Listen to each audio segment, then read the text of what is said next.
Pierre Palmade s'est rendu, mardi 26 septembre, au tribunal judiciaire de Melun pour répondre à un interrogatoire à propos de l'accident de voiture survenu le 10 février dernier.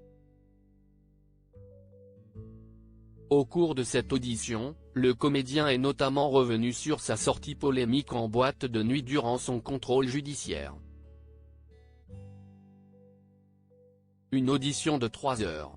Mardi 26 septembre, Pierre Palmade a été entendu par une juge d'instruction sur l'accident routier qui a fait plusieurs blessés et tué un bébé à naître.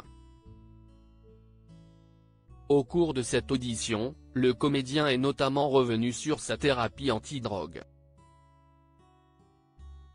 Dans le cadre de son contrôle judiciaire, il est en effet dans l'obligation de soigner ses addictions contre les drogues dures.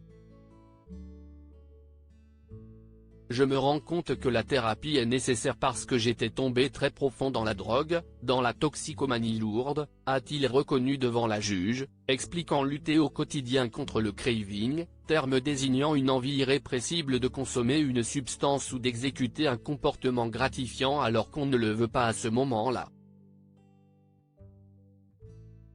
Si je suis dans un contexte particulier favorable à la consommation, cela peut être très dur de résister, a-t-il expliqué. Pierre Palmade revient sur sa sortie polémique en boîte de nuit. Pierre Palmade est également revenu sur sa rechute survenue le 24 juin dernier. Le comédien avait alors été filmé dans une boîte de nuit de Bordeaux. J'étais seul à Bordeaux, j'étais sous le feu de tous les regards dans la rue, des invectives par les passants. En rentrant des narcotiques anonymes, je suis passé devant un bar gay, j'ai voulu y trouver du réconfort, des sourires, je suis entré.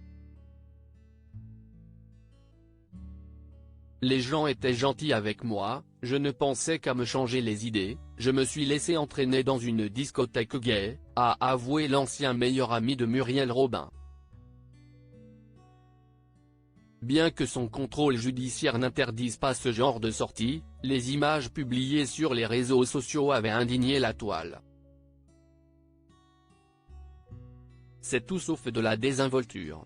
Je comprends que cela soit perçu comme scandaleux. Cela s'est fait pas à pas. Il y a un bar gay, quelqu'un me sourit, 2 verres, une boîte de nuit, quelqu'un s'assoit à côté de moi et me met un paquet dans la poche du pantalon, et voilà, c'est plus fort que moi, a-t-il expliqué, avant de présenter ses excuses. J'en suis désolé.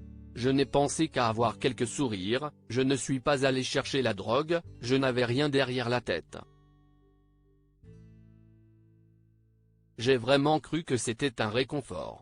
Je n'avais pas pris la mesure de la proie que j'étais et de la médiatisation que j'avais, a-t-il ajouté.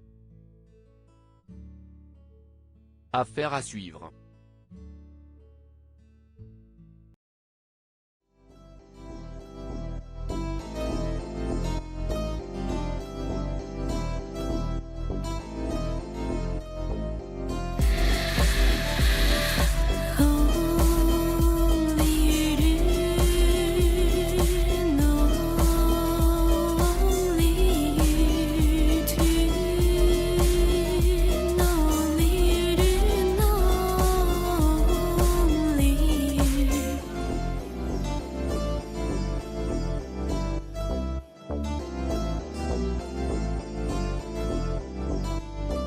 To